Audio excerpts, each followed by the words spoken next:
We're on air. All right. I call the 2347th meeting of the Milwaukee City Council to order. This meeting is being conducted by video conference. The public's been invited to participate in this meeting by joining the Zoom webinar or watching the city's YouTube channel or Comcast cable channel 30 in city limits. There will be opportunities for the public to give oral testimony during today's meeting.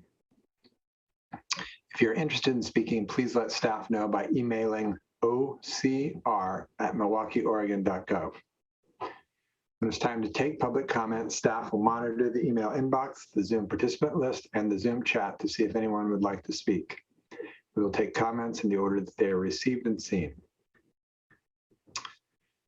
The public may submit written comments by email to ocr@milwaukeeoregon.gov. Spanish translation services are available upon request. The public is asked to request translation and other meeting accessibility services at least 48 hours before the meeting. Contamos con servicio de traducción al español cuando sea solicitado. Se pide al público que solicite servicios de traducción y otros servicios de accesibilidad para reuniones por lo menos 48 horas antes de la reunión. Translation services are also available in other languages. The public is asked to request translation and other meeting accessibility services at least 48 hours before the meeting. All right. Please join me in the Pledge of Allegiance. I pledge allegiance to the flag of the United States of America and to the republic for which it stands, one nation, under God, indivisible, with liberty and justice for all. The city of Milwaukee respectfully acknowledges that our community is located on the ancestral homeland of the Clackamas people. In 1855, the surviving members of the Clackamas signed the Willamette Valley Treaty, also known as the Kalapuya Etc. Treaty, with the federal government in good faith. We offer our respect and gratitude to the indigenous people of this land.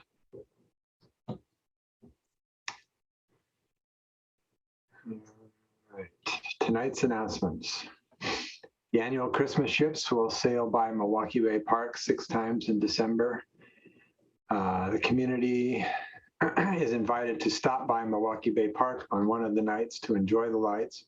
While you're downtown, please be sure to visit downtown businesses for some holiday shopping.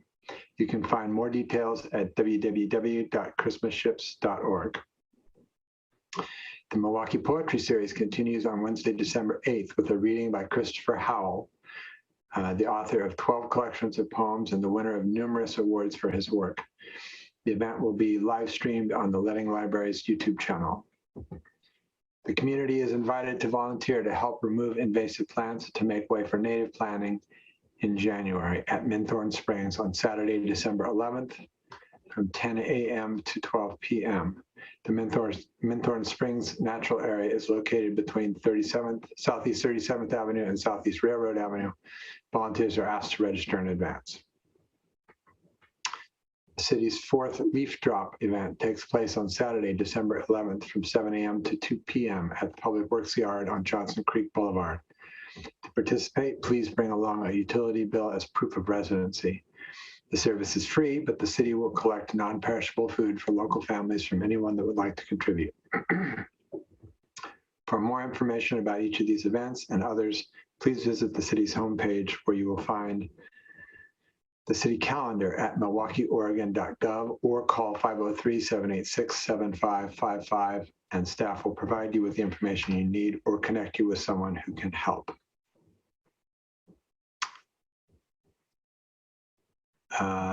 Our first item up is the Pearl Harbor Remembrance Day, a proclamation, and this will be presented by American Legion Post 180 Commander Mike Wilson.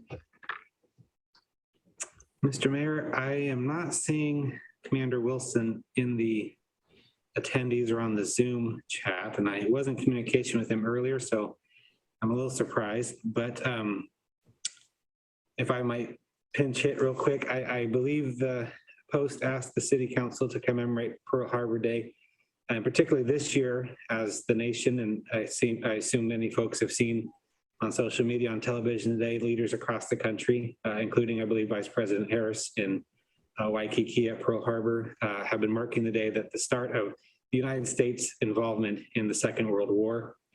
It led to the Great War that lasted for the 4 years after that, had been raging in Europe and other places before that. Today, we remember the lives lost at Pearl Harbor and the impact that that war had on our country. And I think the proclamation speaks to much of that. So I believe it's unfortunate I don't see Commander Wilson here, but I believe that was the gist of the request. All right, then I will read the proclamation. Whereas 80 years ago today, Imperial Japan launched an unprovoked attack on the United States Naval Base at Pearl Harbor, killing more than 2,400 Americans and destroying much of our nation's Pacific Fleet. And whereas this attack led President Franklin D. Roosevelt to call on the United States Congress to declare an act of war the following day, stating that December 7th, 1941 would be a date which will live in infamy. And whereas we mourn the lives of those we lost on that fateful day, we remember those who defended Pearl Harbor and all those who answered the call to serve their country in battlefields across the world. And whereas each year we are reminded of these immense sacrifices and all that we owe our service members who fight to defend the freedom we cherish. And whereas on this day of remembrance, this community pauses to reflect on the significance of the 80th anniversary of the attack on Pearl Harbor. Now, therefore, I, Mark Gamba, Mayor of the City of Milwaukee, a municipal corporation in the County of Clackamas in the state of Oregon, do hereby proclaim December 7th, 2021 to the Pearl Harbor Remembrance Day, and do hereby encourage all residents of the Dogwood City of the West to mark this anniversary of the event that led to this country's involvement in World War II. Thank you, Mr. Mayor. I will share that proclamation with our partners at the Legion. All right, thank you.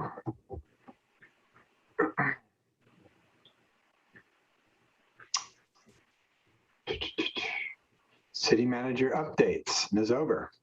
So we already addressed two of them by talking about them in the last meeting, but there was one more that the mayor and I were both speaking about earlier today, and I thought this might be a good spot, Mayor, for you to talk about the funding issues for the mayor's consortium. So do you want to talk a little bit about that, and I can talk about the finances associated from your budget? Sure. There's a long and a short version. I'm happy to do the long version with individuals offline if the short version doesn't suffice. But clear back when I became mayor, I started attending an organization which at the time was very loose, and it was basically the mayors of the metro region got together and had a sandwich every month and essentially bitched about Metro. That's what we did. And 3 meetings in, I asked that question. I said, is this literally what this group does? Because the firepower in this room could make a significant difference at the state level, as well as Metro. But we've got to be organized and we've got to be intentional about that. And that led to a process whereby we formed the Metro Mayors Consortium. At the time, we went out for an RFQ or whatever, and chose a lobbying firm to work with us. That was Thorn Run. You all have been enjoying their updates, both during the session and otherwise. I find them to be the most cogent, useful updates that we get in that realm. Also, over the years, the Metro Mayors Consortium, as I predicted, have become much more of a player in Salem. We've caused some changes at the Metro level as well. And the work that we've done with our lobbyists has increased by orders of magnitude. They thought we were just going to be one of their little clients that they could sort of on the side handle, but it's become far more than that. And I think in this last session, for those of you that were engaged in some of the negotiations on some of the bills that we were involved with, Miles Vangeli, who is the Thorn Run lobbyist that works with us, was always in those meetings and was looked to for the thoughts from the mayors. They let us know this year they can't continue to work for the amazingly small amount that we contracted them for. We are currently paying them roughly 1/4 of what any city out there is paying for a lobby team, lobbyist, period. And so we've renegotiated that contract to be more in line with the amount of time they're putting in to us. But what that means is that the middle-sized cities, the 11 of us that are between, I think it's between 20 and 50,000, are getting a significant increase in our dues. The current dues are somewhere around 1,050. I can pull it all up if you really want the real numbers, but that's the ballpark. The new dues going forward will be roughly 3 times that. We had a lot of discussion at our recent retreat, and it was clear that that size of city was getting more benefit from Thorn Run than the bigger cities who have their own lobby teams that they're paying for separately. So their increase, the bigger cities' increase, is only 2.5 times, which is still significant, particularly because their dues are a lot higher than ours are. But everybody's dues are going up. Ours are going up to well over $3,000. I forget the exact number, 3,150, something like that. I told Ann earlier. I think it was 3,500, but it's up substantial. Yeah. I don't know where that has been coming out of in the past. I'm assuming it's come out of my budget. I am strongly advocating that we continue to be involved in this organization, and that we come up with that money. And if it needs to come out of my budget, then that it will be the entirety of my budget, basically. But I would like to first get all of your approval that we continue in the MMC, that we pay the increased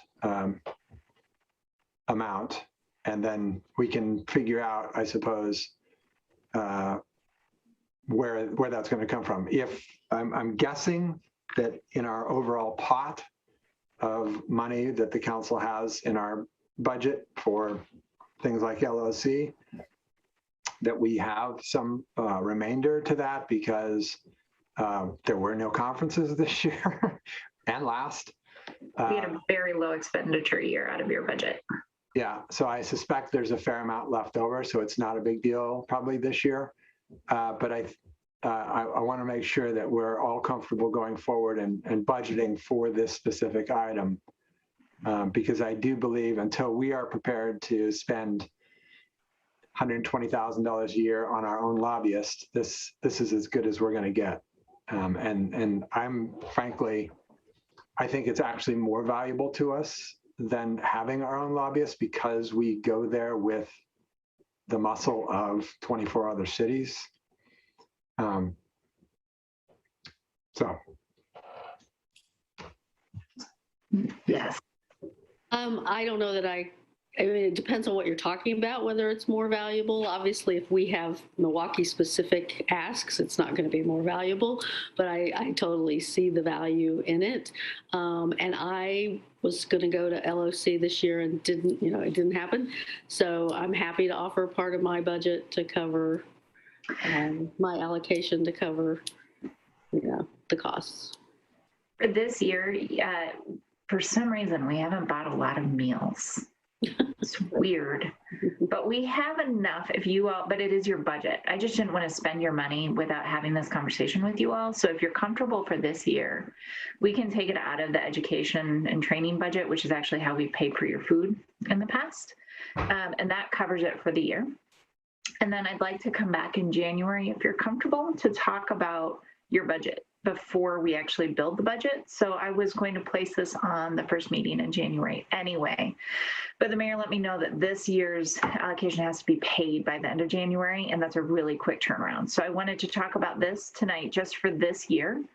Think about it. We'll put it on the agenda for January 7th, I think, or whatever that date is. We'll talk about it at that meeting, and then we'll go from there for future allocations. Is that fair? Okay. But Lisa, to your point, the reason I say that is that the REACH bill became one of the top priorities for the MMC, and that came directly out of Milwaukee. I mean, yes, there is a consortium of cities that's involved in that, but that was our push. And HB 2021 also became a top priority for the MMC because it was our priority.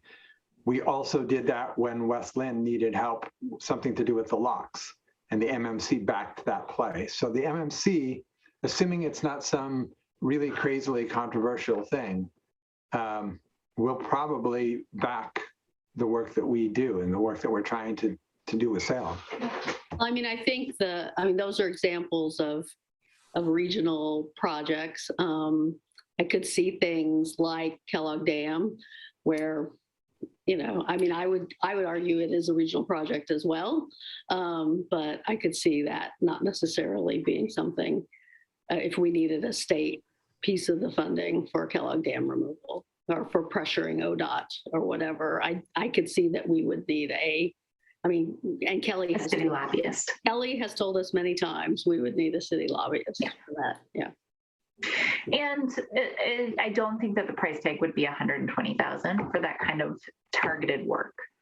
No, not for a one-off project, but if we had a regular lobbyist that was lobbying for us in Salem on a regular basis and/or in DC, 120 would be cheap.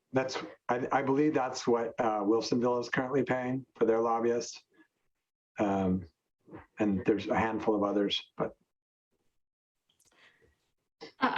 I generally support it. I'm just wondering, and I know this is really bringing their compensation up to where it should be. So I'm trying to figure out how to phrase this so it doesn't sound like I'm trying to get more for less. But I am wondering in the conversation around doing this compensation adjustment, if there's been any discussion of, is there anything that you might be doing to a little bit better serve those communities that are getting that huge bump up? Like, is there a different way of reporting, or is there some sort of interaction that might be a little more beneficial between Thorn Run and those medium-sized cities?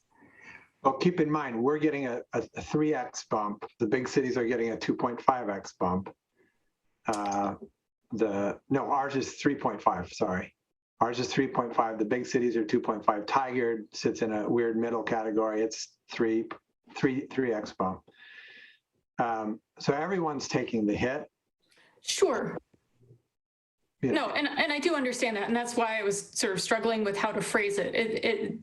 Anytime you're revisiting a contract, it's a good time to kind of check in and say, are we getting what we need? I'm not criticizing their services at all. I agree that they've been great. I really appreciate the updates. I appreciate the information you bring back to us that is above and beyond what we get in the written updates from Thorn Run. So it's not a critique at all. It's really just an open question of, has there been any discussion amongst MMC members about, hey, should we be thinking about anything strategically or in what we're asking for from the lobbyist as mid-sized cities?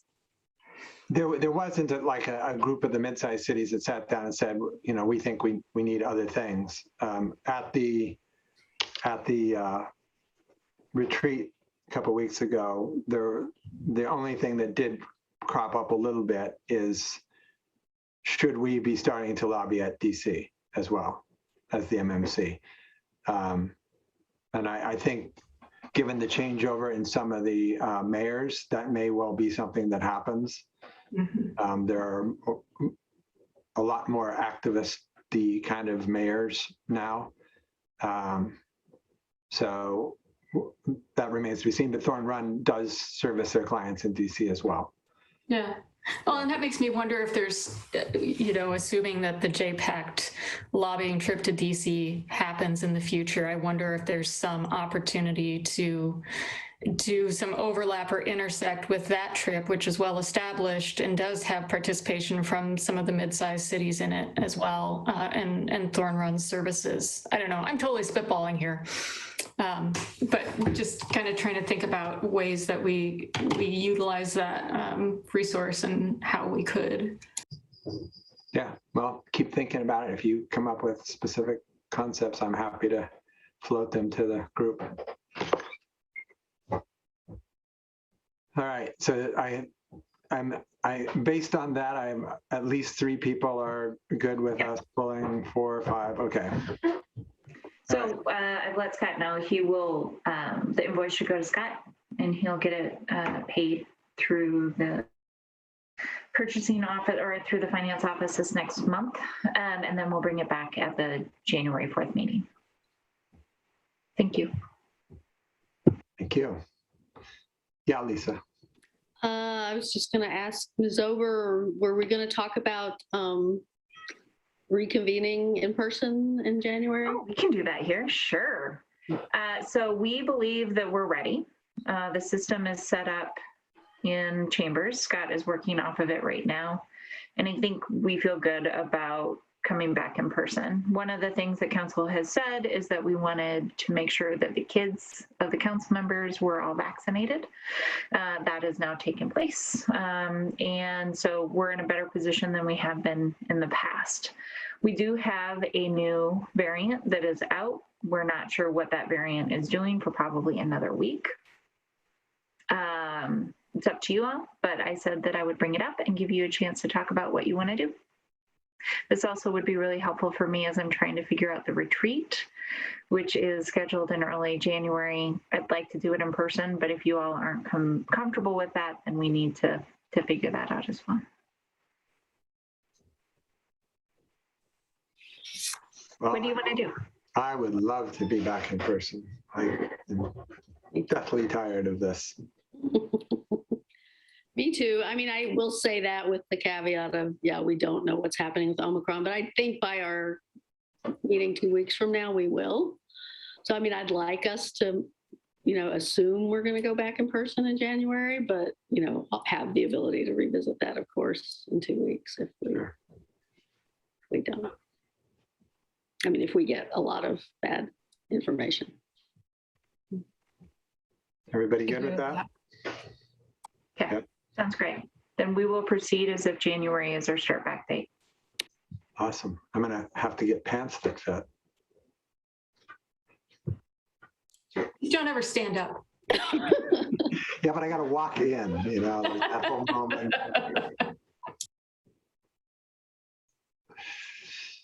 Okay. Community comments. This is the part of the agenda during which council will hear community members' statements regarding city business. Those wishing to speak, please email ocr@milwaukeeoregon.gov, raise your hand in Zoom, or write a comment in the Zoom chat to indicate you wish to speak. Before you make your comments, please state your name and city of residence for the record. If you would like the city to follow up with you, please submit your contact information to ocr@milwaukeeoregon.gov. As council has other business items on the agenda this evening, speakers will be limited to 3 minutes each. Because information provided during the community comments may be new, the city manager will respond at the next council meeting to those comments that require follow-up. Before we begin, is there any follow-up from the November 16th community comments, Ms. Ober? There are not. Scott. But I would like to comment, just one moment, on Councilor Faulkner's idea that we do robes for all city council members, because I think that is excellent, but only if staff also gets included. Okay, thanks. Now we can move on. Wigs, can we have wigs too? Powdered, powdered wigs with the...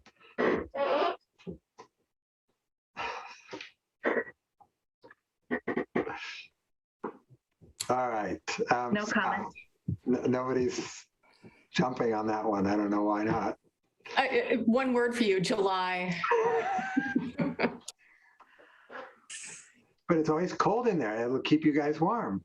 It is actually freezing cold in Chambers for those of you who have not spent quality time in there. Just fair warning. We are getting a new building in a year. Hopefully that will be taken care of. But for the next year, it's going to be a little cold. The robe would cover short pants too, just pointing that out. That's true. You wear tank tops and short pants under the robe. Excellent use of short pants. I see no chat, Mr. Mayor, regarding comments for council, and I see no emails. Let me double check. Yeah, no emails. All right. Very good. Wait, hold on. I just got one. I don't know if it was a council comment, but we just got an inquiry from a member of the public asking if the return to person for council would include committees as well. And generally our rule has been if the city council is meeting in person, then we would work to make sure our boards and committees would meet in person. So to the person who asked that question, yes, as feasible for each board and committee, feasible, and if the board and committee would like to return in person. So yes. And Scott, I just would like to add that that does not mean that a committee has to come back full. Right. So in some cases, we actually are permanently going to be moving to a hybrid situation where some committee members actually never come in for the meetings unless it's a retreat. So work directly with your staff person to make sure that you're not making assumptions about the board specific to you. Our goal is that we make it easier for people to engage in these boards. So we're trying to have some flexibility as we're moving forward.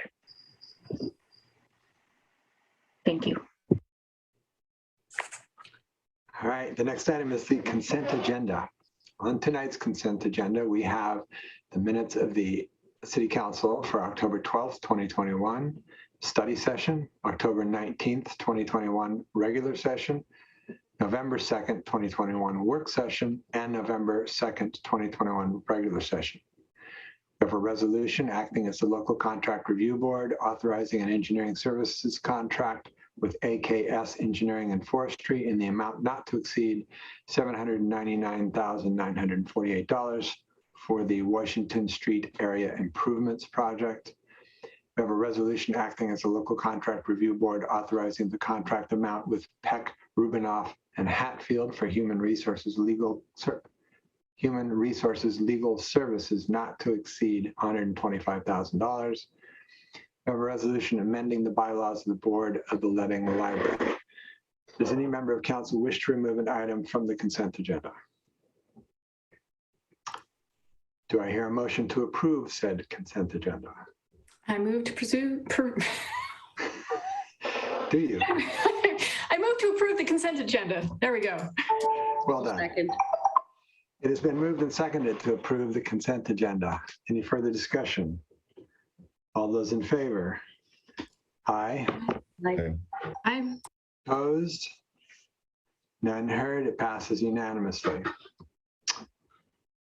Our next item is an engineering update, which will be given by our city engineer, Steve Adams, and assistant city engineer, Jennifer Garbely.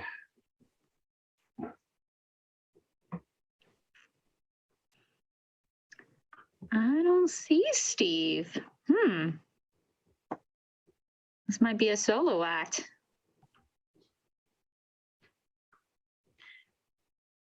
Jennifer can handle it Of course. from her beach there in Hawaii. Yes. I wish I was back.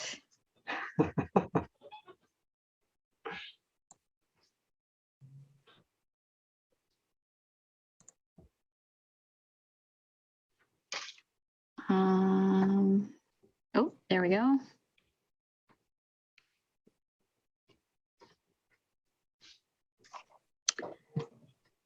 Thank you all for having us.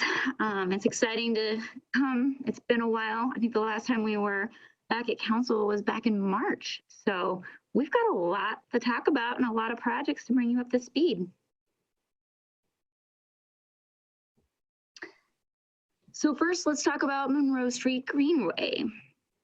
Here's a map of the projects.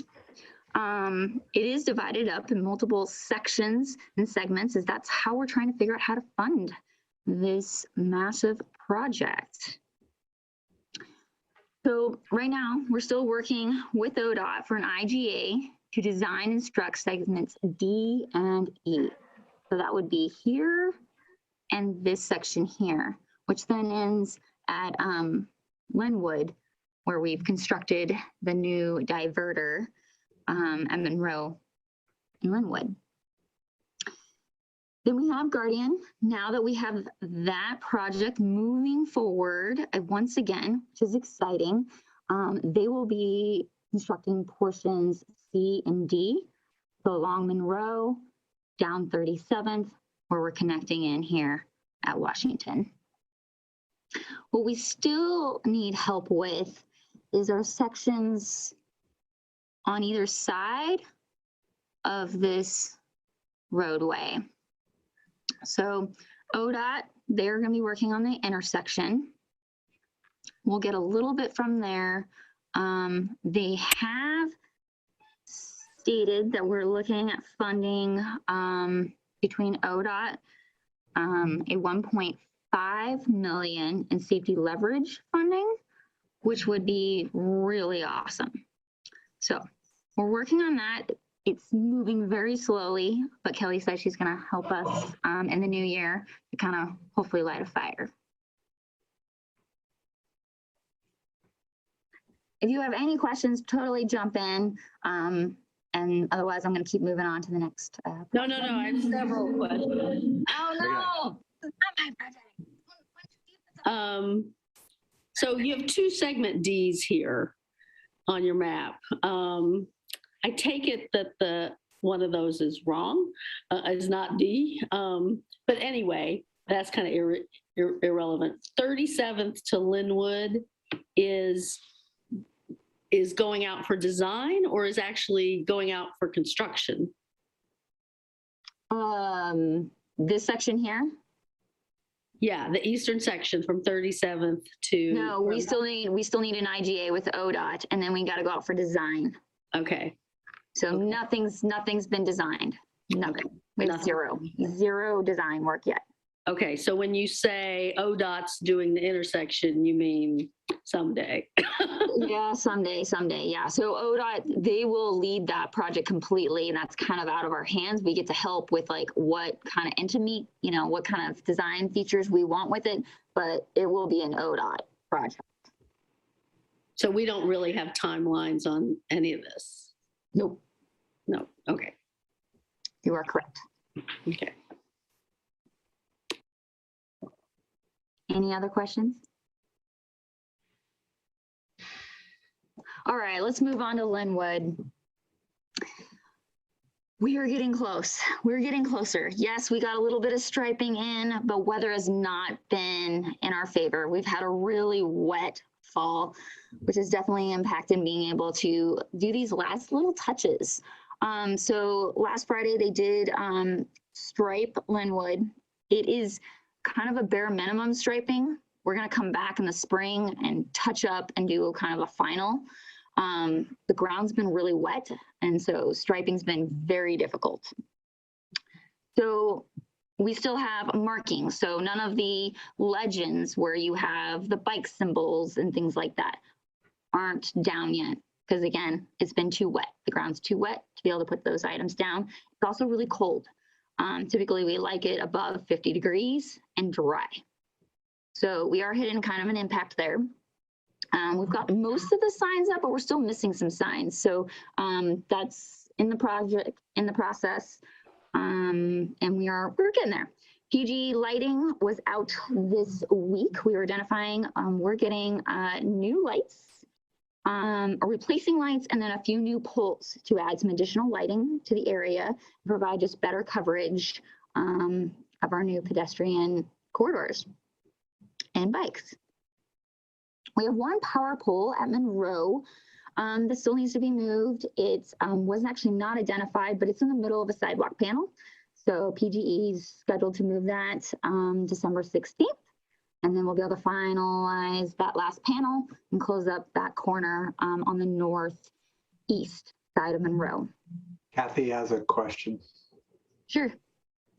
Oh, it was actually about lighting at that intersection. Just, I heard multiple complaints during the celebration about concerns about people in vehicles being able to too easily get confused and get onto the paths because there's poor lighting at that intersection and no posts or anything to reflectors, et cetera, which I'm sure is coming to indicate to drivers that this is not actually the roadway. This is a bike ped path.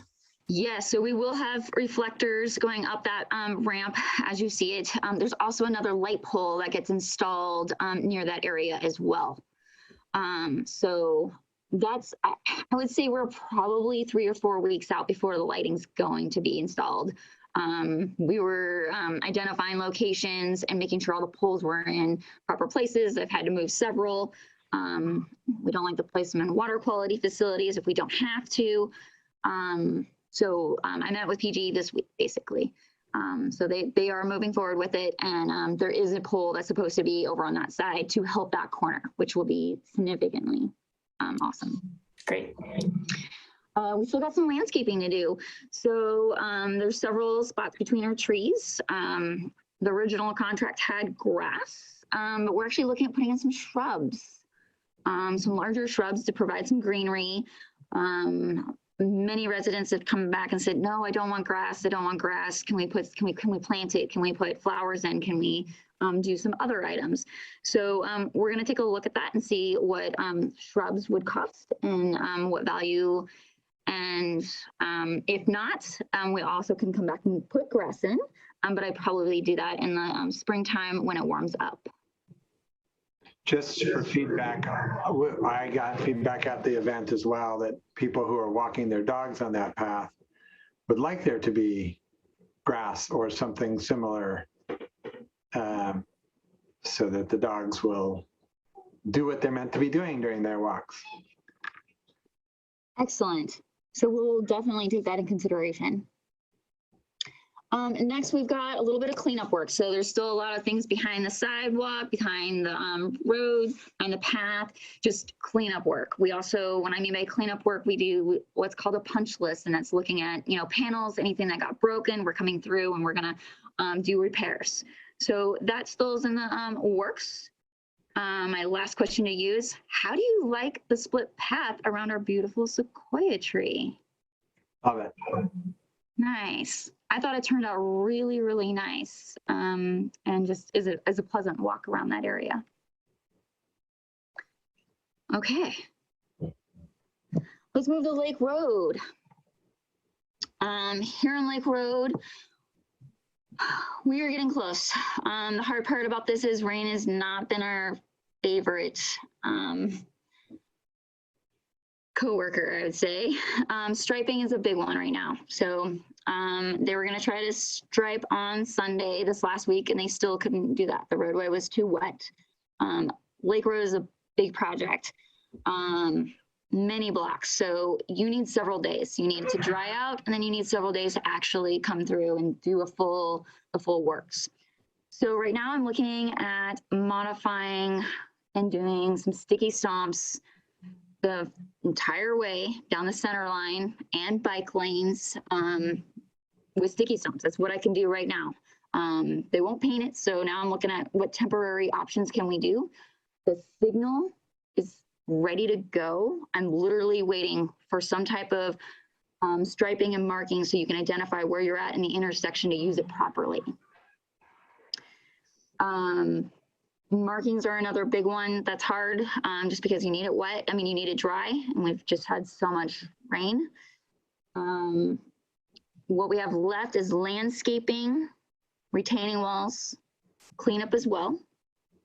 The exciting part is we were able to fix some of the sidewalk panels. Here's a picture of the right outside the church. I do want to point out, we bumped it out and curved it around some tree roots to help the trees in that area. We also raised this section a little bit, so we were going up and over the tree roots, so we didn't cut a single tree root while fixing the sidewalk. So that's really exciting. We're really trying to, take in consideration that, trees are a big infrastructure of our community. That's really great. So yeah, we're also, the street so far is performing well as far as a pervious street. Obviously it's super new, but we have started our sampling program on that. I don't have any reports to say on that at the moment, but we are starting to collect data and we'll to just see how well it actually treats stormwater and function as a mechanism to clean that stormwater before going into our creeks. Okay. All right, let's talk about Meek North phase for a little bit here. So the last 9 months, we've been working with the railroad to try to get an agreement to purchase the property for the second stormwater pond that goes north of the Hillside facility. They have switched staff completely, and we aren't moving anywhere. It's not going anywhere. We've made it options to change the design, see if we can reduce how much space we're taking up, and we're getting zero movement.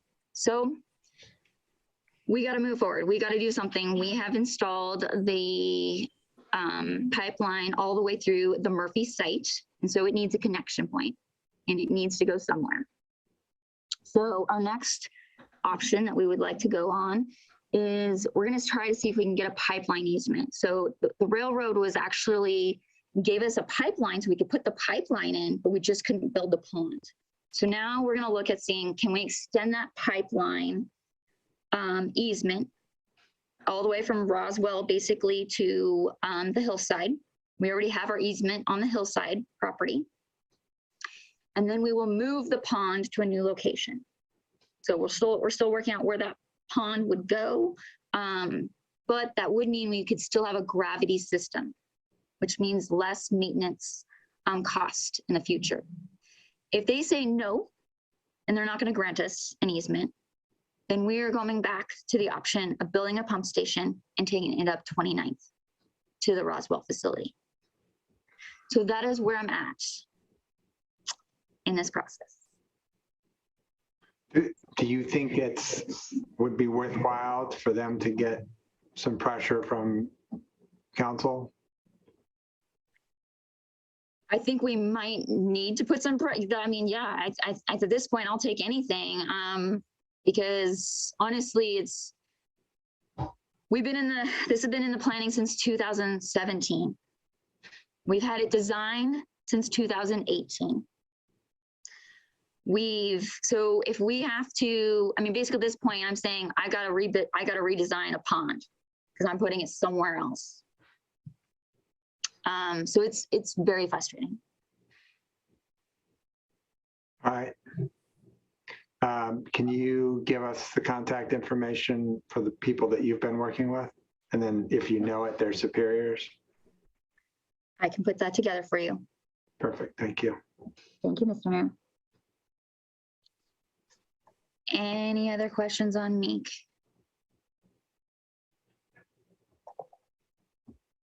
All right. Okay, let's move to 42nd and 43rd safe improvements. So this is an interesting project. We've got a contractor on board now, Tapany. We do have a change in scope that I want to talk about a little bit here. The first part is what we call Parcel 1. Parcel 1 is on the west side of 43rd. King Road to about 400 feet is owned by the lawyer's office. They have not basically having trouble getting right away dedication. And so at this point, we have decided we are going to stop the path, continue a bike lane up towards the intersection, and then put in a crosswalk with an enhanced crossing to get the pedestrians all the way up to Safeway.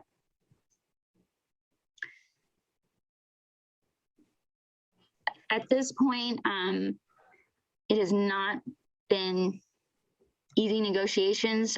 We've come back and tried. They've got a developer that's trying to do a petition, but it hasn't moved anywhere, and the lawyers don't want to dedicate whatsoever. So they want to be paid thousands of dollars to have a property that benefits them for redevelopment. So at this point, that's where I'm at until I'm told otherwise to change direction.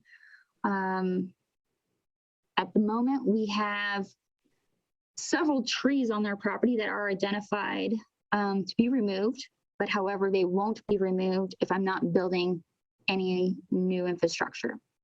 If I'm only putting in the bike lane, then we may have to take out one tree, but if I can get away with it, I will not. Part of the this project definitely has a lot of trees identified to be removed. So I've instructed the contractor that before we remove any tree, we're going to be walking the site, re-looking at if there's a tree we can actually save or if it's in the middle of the pathway or sidewalk and can't be removed. One issue we had on Lake Road was there was a couple trees that didn't get properly identified at the beginning that should have been removed. And so it just created, once we got into construction, a huge issue that now we had to go back out, repost to say we're removing this tree, and it kind of slowed everything down. So in this project, I want to be really careful to be like, okay, is there trees that we need to remove, identify them up front, but I've told Peter and the group that I don't want to finalize any removal of the trees until we actually walk the site and see what we can save. So I'm trying to help with construction, but then also taking into consideration if we have the ability to save those trees, we're going to do what we can. As far as schedule goes, we are looking at starting late December or January. The delay right now is actually because DEQ has changed their process and we can't issue out our own permits for erosion control up to 5 acres. So that is right now being reviewed by DEQ to see if we can get our erosion control permit. PGE is almost done with all of their work, so we're looking really close for that. And then we're looking for an end date next summer. Kathy, you had a question? Yes. Yeah, and thanks for bringing up the tree stuff, because I was, the mayor and I were part of an email chain that talked about some of this, and I know that you were part of that too, Jennifer, and Steve weighed in with a bunch of different tree options. And thank you for going out there and walking the site. I think that's great. I'm just wondering if you need, well, so I have 2 questions. One is about costs, because I know that when I looked at some of the solutions for not having to remove trees, I was like, that looks it looks like a lot of money.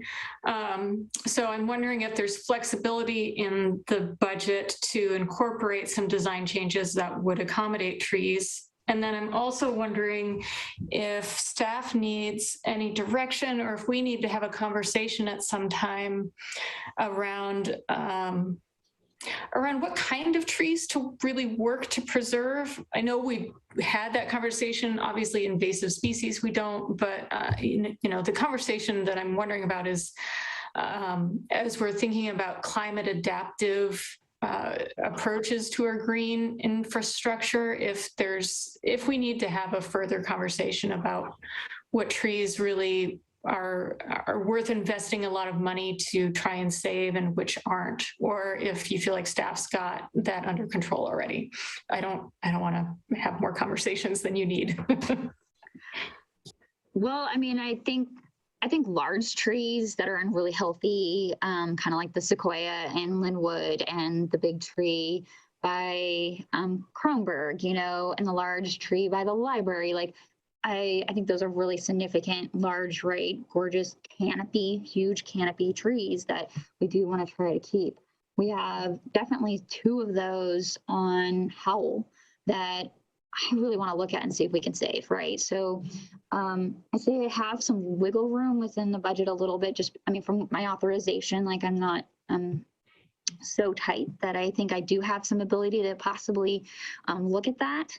2 options on how I'll be looking at is, hey, can I move the curb over on the north side a bit and the south, and kind of move it over a little bit and give us a little more room, right? So that's one option. The trees on the south of Howell, I'm actually we're providing a better space for them, because we're actually removing a lot of concrete and kind of changing that sidewalk a bit, and so that'll have more room for doing well. And so Steve's also brought up the fact of like, hey, can we raise that sidewalk around 42nd so we can go up and over the roots and things like that. So we will be looking at that for sure. But if you do have, things, it's hard, right? Like, as far as our job goes, we are retrofitting sidewalks, trying to, save the trees, taking out parking. Like, we don't have, we're trying to fix all of these things, drainage issues, all of those things. So if you definitely have trees that you're like, no, save these ones, like, yeah, I think you got to speak up. We've got a lot of the community going, why are you planting non-native trees? And so that education still needs help there, that, hey, we need climate adaptive trees. And so that education hasn't quite gotten out to the community yet. I've talked with Natalie, she's going to write a pilot article, which is exciting, to help support that as well. So, I see your hand up, Lisa. I'll get you in a sec. This is what I want to say is part of this too. And I don't know that this is the case because I haven't actually seen the design for this, but somebody somewhere in that string of emails was talking about a 5-foot sidewalk. And I didn't know how much that was driving some of the tree loss, and whether we could be more variable, around trees to where we keep the ADA space that we need. But I don't think that's 5 feet. I think that's like 36 or 42, something like that, inches, if I'm recalling. Yeah, I think we do have ability to change. We could narrow down at trees to help get around them and still meet an ADA. It's just you are setting an interesting perspective for the community that, hey, when a private developer comes in, we say, no, you got to meet the code. You got to meet the standards. And here we are putting in a bunch of infrastructure, and we're not meeting any of our code. We're not meeting any of our standards. We're not. Not that the 5, so there's a precedence there that we're making, and that's, but I think the same thing would go, I guess, on the development side, is if there's a big tree, we would want to save that, and we would probably make an adjustment there as well. So I think that's where we could have consistency. I would expect that. And if that is not the way our code or whatever reads, it needs to. Okay. So what I'm hearing from you is we're okay with narrowing it down as long as we're meeting the minimum ADA width to get around trees to help. We're also okay with going up and over tree roots, may have an elevated sidewalk above the curb potentially, which I don't have a problem with as well. So yeah, that's exciting. Cool. Lisa, Yeah. you're muted. I wanted to ask the question the mayor asked about the railroad, which is there any value in some council members or a letter from council or, some approach by council to the law firm? As I understand it, the east side of 43rd is just a regular sidewalk and the west side is a wider path a la what was done in Linwood. And it seems really a tragedy to me to cut that short of reaching King Road.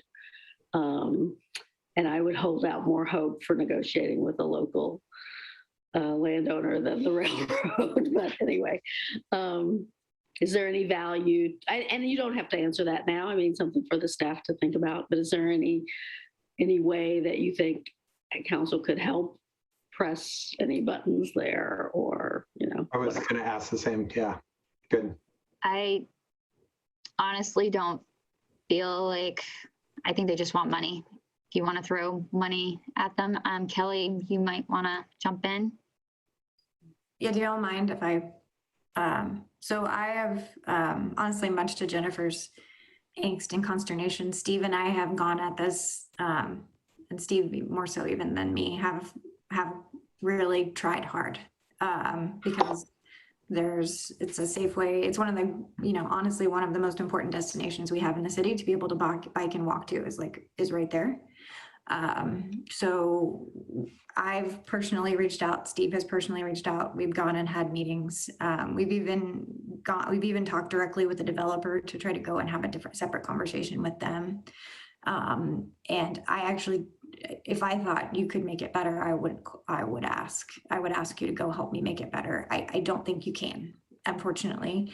I think we're doing the best that we can right now to make sure that we are being responsible with city resources and therefore not building something, but kind of taking it down to what we think we absolutely must have in order to provide a safe connection without building something that later needs to be ripped out. That corner will develop.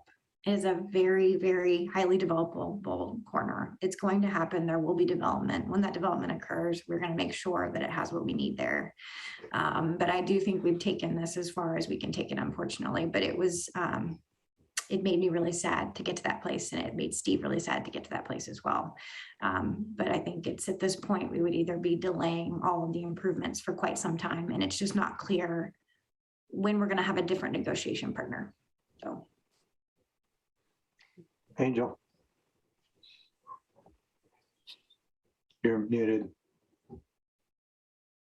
Kelly just answered a lot of the questions that were sort of swimming around in my brain about this parcel. And I think now I'm better oriented, and I actually really appreciate the forward looking approach of not constructing something, because as I was looking at it, I was thinking, they're going to have to develop it the way we want them to basically anyway, eventually, no matter what. So I'm glad to hear that that's the thinking that you all have going into this. I mean, it seems a little strange and short-sighted that they wouldn't take advantage of what is real money right now. I mean, we're basically we're offering to build, to construct infrastructure that they are going to be responsible for. So we are giving them the money. And I know you know this, so I'm just sort of saying this for the benefit of anybody listening, including these landowners. You're not making sense. We're offering to build something you are going to have to build anyway. Thanks. Yeah, we should put up a sign to that effect right at the end of the path where you have to cross and name names. Kathy. Yeah, I thank you for what you said, Councillor Falconer, because that's exactly what I was thinking, and just making it really, really clear at every turn to the public, because I do hear numerous complaints about how unsafe that intersection is for pedestrians in particular, but for cyclists and for children and for everyone. So I want to make it really clear that we have folks in the community who are not who aren't listening to that, who aren't seeing it, and who aren't participating in an infrastructure improvement that will really quite literally change lives, because people will be able to walk and bike places they don't currently feel safe walking and biking to get to, that are very close to their homes. And that's a real disappointment.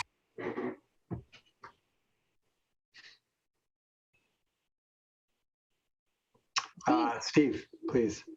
Yeah, I'd just like to mention, because I've been in development engineering for 17 plus years, and this is the first time I can remember failing to convince an owner that it's a win-win. They can save money, we can save money if they work with us. And I'm still baffled why they chose not to.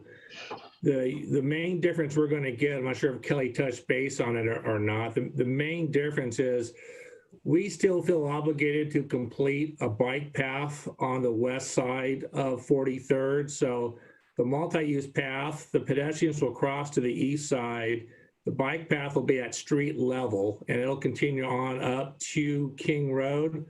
And so when the property does develop, the one oddity we will likely always have, we'll have a bike lane on the street, and we'll have to have a sidewalk behind the curb. So the multi-use path option, I don't see it working out unless we want to spend a whole bunch more money demolishing the bike path we have to build and building the path late. So if that's a path that council wants when the property develops, we can rehash that conversation. But right now we'll have a sidewalk on the east side and a bike lane on the west side adjacent to that property.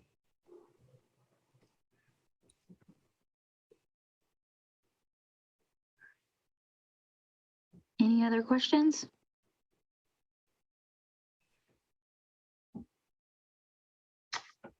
I guess I'd like to, not that I doubt in the least anybody's ability to negotiate, but I'd like to take one more shot at it. So if you would pass on the contact information for those people. It is a crying shame that we're talking about not having the off-grade bike path there that we should have.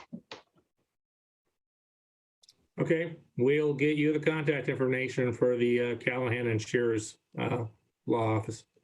Thanks.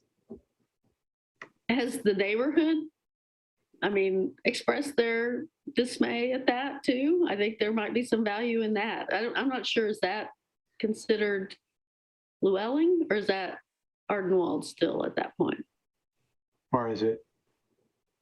On 43rd, the line is somewhere right in there, but I don't know. It's Llewellyn. Llewellyn, yeah. Yeah, it's Llewellyn east of 42nd. Yeah, I think, Mayor, if it's okay, I can follow up with you offline about Okay. this. We just need to be, it's been, I have pretty substantial reams of documentation. We just need to, at this point, I just want to make sure we're best positioning ourselves for what comes next. So. Agreed. All right. Let's move on to the 2021 Safe and SSMP improvements, which is our home and wood projects. So we will be coming to council with a contract to award for construction in January, beginning of January. I think it's the first meeting in January. And what are we doing? Well, we're doing a full reconstruction of the roadway. That goes from on home from Railroad to King. This is the street that had sections of the pavement that was like 1/4 of an inch. So we will not be grinding and inlaying. We will be doing a full reconstruction. We're putting new sidewalk on the east side. Along with that, you've got 4 speed cushions going in. We heard from the community that we want to try to slow traffic down. On Wood is just a reconstruction of the roadway. Originally, it was supposed to be a grind and inlay. It also had very little pavement available. So it is a full reconstruction from Park all the way to Railroad. It stops at Park because from Park to King Road, there's actually some water work that needs to happen. So we needed to stop short because we weren't able to fit that water work in at the same time. The schedule, PGE still finalizing their design, so they have some work to do on this street in order for us to be able to put in the sidewalk. With that, that's why our completion date is looking at towards the end of October, so PGE can have enough time to get in, do their work, and get out. Other than that, we're ready to move forward with Home and Wood. Yes, Lisa. So I noticed oh, are you guys hearing me? Yeah, we're getting an echo. Go. That's something I'm doing on my end? Okay. It went away. Okay, maybe I just have to sit further back. The staff report used the word in situ cement treated base, repaved with 4 inches of asphalt. Can you explain that? Yeah, so we're going to do is a process called FDR, which is full depth reclamation. And we come down, we till the street, and then we treat it with cement, and it creates that base. And it's a nice hard base that gives you great roadway to then turn around and put on your top 4 inches of AC. So we did a similar on Lake. We also did an FDR process and cement treated it as well. Okay, so then I noticed at the in the climate impact section, you talk about, you know, not having to haul things off. So this is the process that means you don't have to haul stuff. So that's why it's a better climate, you know, it's an improved process for. Yes, the only problem we're seeing from a DEQ standpoint is we had to submit this project to them to review. They actually have a concern with when we do the cement process. So we got to make sure we put in extra measures along the roadway if you don't have curbs to make sure that we're not basically hitting our storm system with that cement. But on this road, we felt it was still a good option, and we're putting in wattles along the way, so a very low impact to be able to rebuild the street, reclaim it, and cement treat it, so we have that strong base in there. So what's a wattle?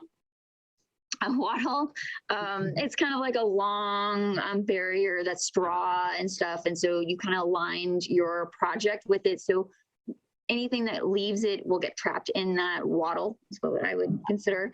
And then the water can still seep through it, right? So it picks the solids, the big stuff, and clings to that straw, basically. Okay. Okay, thank you. And so there's no curb per se, and no gutters, and no sidewalks. Are these being, how are we treating these for bike ped? Is it, what's the, other than slowing down traffic with the cushions? How are we what? Treating these streets for bike and ped. So Home does get a sidewalk. It gets a sidewalk on the west side all the way up from Railroad to King Road. It is, and parts does not have a curb. Instead, you have a swell where water can drain to. The lower side where you see the blue, we are preserving some existing sidewalk and curb. We're not touching that. That will stay on the project as far as that goes. On Wood, I believe there's maybe a few spots where we're putting in some curb, but for the most place, no, there's not curb. It's a shoulder. And it was not proposed to have sidewalk. So it was a roadway project.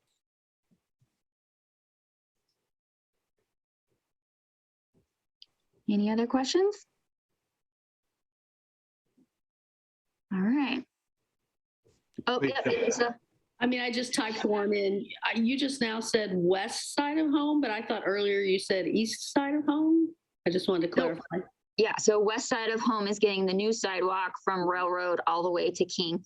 The Okay. east side has some existing sidewalk for this detail, and there's a little bit up there past Harrison that we're connecting into that we're preserving. But the full side from Railroad all the way to King is going on the west side. Okay, thank you. You're welcome. Okay, let's move into Ardenwall North improvements. So this is our new project that's under design. It is an in-house project. Miss Princess is approaching 60% design level. And the biggest thing here is she's really working on this shared roadway concept. This is a picture of an example. It's not exactly what she's doing, but it's an example of a shared roadway. What I particularly like about it, though, is the trees, is adding the trees in this roadway. For our road sections, we'd be wider than this. We have a wider right of way than this. So we're not trying to mimic this exactly, but this is the idea. This is the concept, that you don't necessarily have just a dedicated sidewalk that people are walking on. You're sharing the road. These streets, especially on like Van Water and Roswell, west of 32nd, are low volume. So even in our TSP, it calls out for a shared road concept. So really we're trying to implement that shared road concept from our TSP and bring that alive. So we will see more as she develops those drawings, but this is kind of the idea that you're getting for it. So this is basically the VONERF. Yes, exactly. Can I just point out, I mean, this is, obviously it's the trees. It's also the meandering nature created by where cars are and are not parking. Mm-hmm. And I think it's really important that folks, we got some feedback, and I know people have this idea that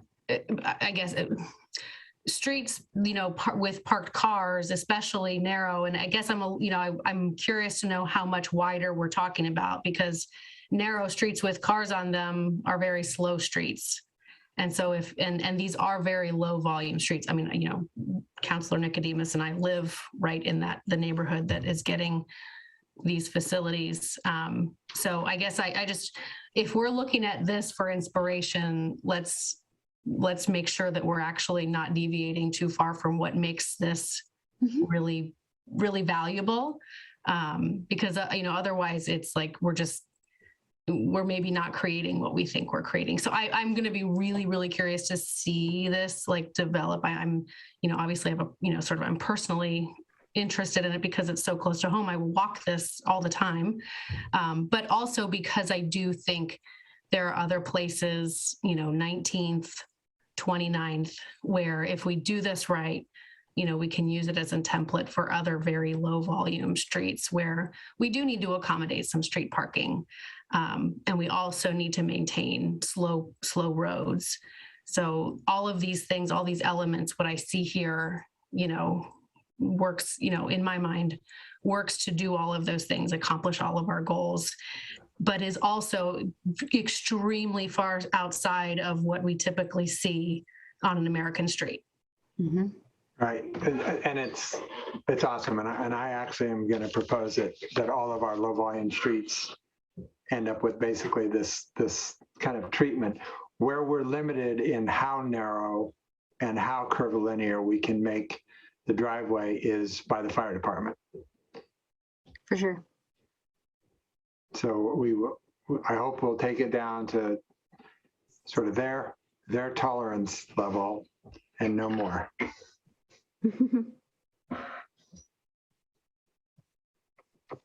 Any other comments?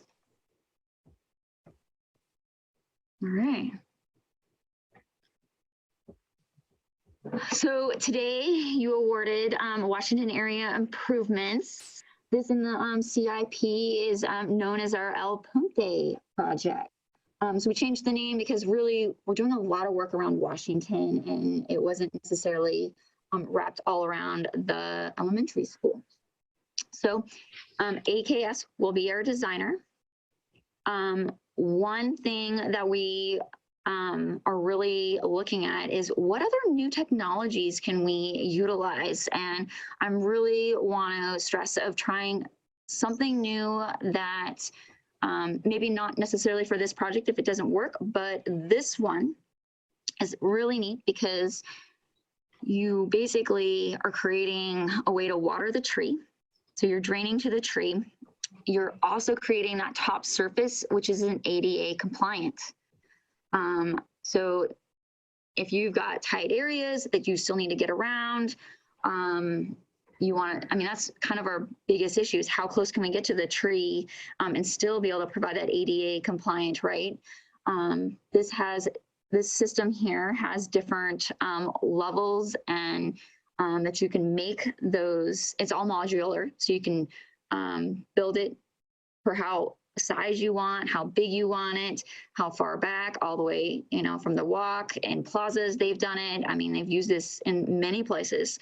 One option I might also try to see, I don't know how far down the road they are because that's not my project, but we've got these beautiful trees in downtown Milwaukee, and can we use the system like this where we can build right up to it, have an ADA surface, but then also water these trees and have infiltration of water going through the system and then connecting back into our storm system. So this was an example of we're getting ready to kick off this project and we're like, hey, we want to check out this new technology. Is it something we can use on this project?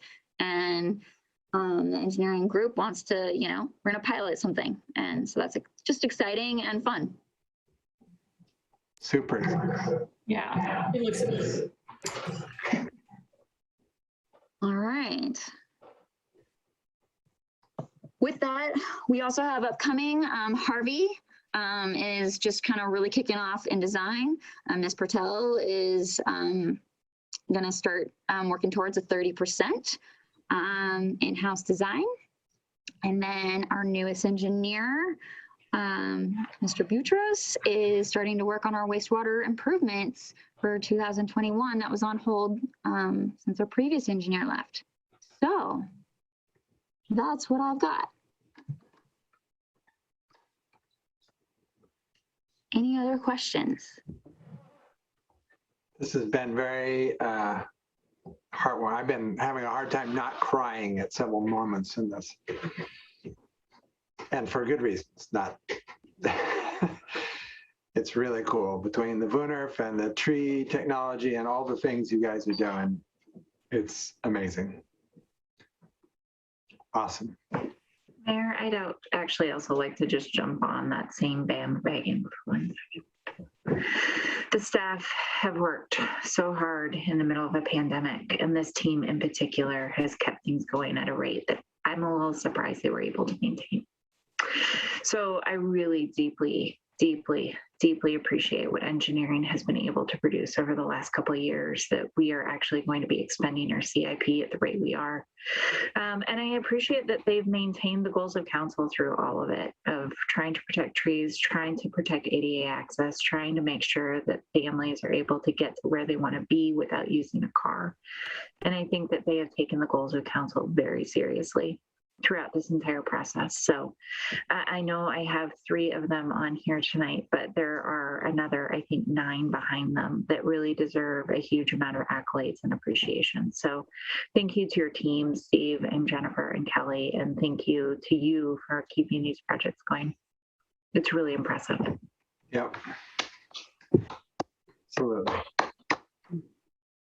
Lisa, did you have something you wanted to say?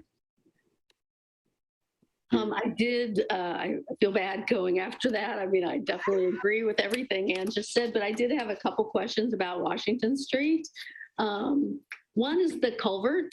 Can you talk about that? Is that by where the old water wheel property was, and what's all that about? Yes, it got thrown in the last minute. We've got a culvert there that I think is undersized and underwaters, I believe. Steve, do you know anything more about the culvert? So we're looking at replacing it. So go ahead. Okay, so this is brought by Peter. We went out to the site, we looked at it. Public Works Streets Division feels that there's a substandard structure the way the culvert is, and this is creating a sinkhole under the street. So we're getting a lot of alligatoring, a lot of problems in the street. The culvert's decades and decades old. It might be over 100 years old. Who knows when this thing was first put in. So Peter wanted to take care of it at this time and just repair it, put a new one in, and eliminate these problems that they've been experiencing the last decade or two on trying to keep Washington Street from crumbling. And we're proposing to pave this street, so it made sense to do it now before we spend that money to pave it. So. But it'll still be a culvert. It's just a new culvert. Is that what I understand? It's not Yes. going to be like up in Westmoreland where they've actually removed culverts and turned them back into creek. It won't be a creek, but what I've talked early on is doing a conspan type structure so it's wide so that you could leave part of it up with rocks and dry so animals could use it getting back and forth. Right now, the north end of the culvert's completely underwater. There is no daylight. It comes in under the pond. So only possible things that could use it are fish or amphibians. And so I'd like to get some daylight in there and make it more useful for more animals. That's great. Right. Steve, I'm sorry, what did you call that? A conspan? Conspan? Yeah, it's a pre-constructed arch to make them in different sizes. All you do is pour the concrete footings on either side. You set the conspan arch down, you backfill it with rock on either side, and you just put rock and soil on top, and it's basically a pre-made, like, little arch bridge. Bridge. Yeah. Mhm. Roman technology at its finest. It is. Well, that's exciting. I think that's great. That sounds like a neat improvement. So that's cool. Yeah. I'll be curious when you start digging that up. Gene Baker always claimed that those roads, particularly Washington, that there was sawdust used as the sub base for those because the mill was looking for places to dump sawdust back in the day when we were starting to pave. So I'll be curious to see what you find. Oh, thank you for the heads up.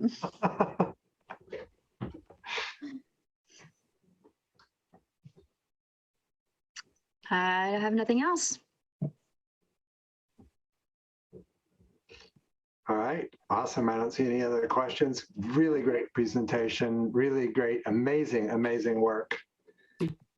Super happy with this team. You guys are rocking it. Thank you. Thank you.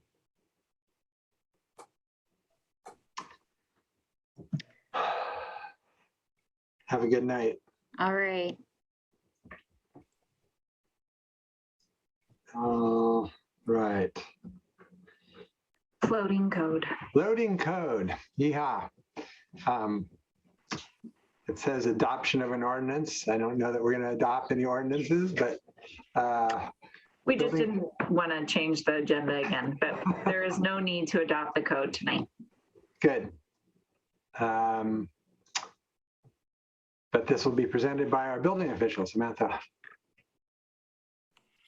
Good evening, everybody.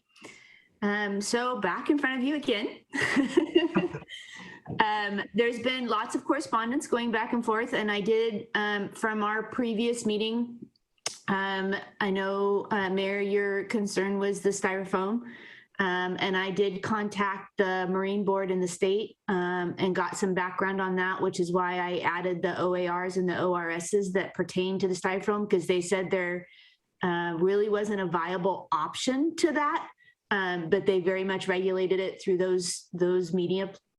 So I added that to our code, trying to address some of the concerns. And then we also had some concerns.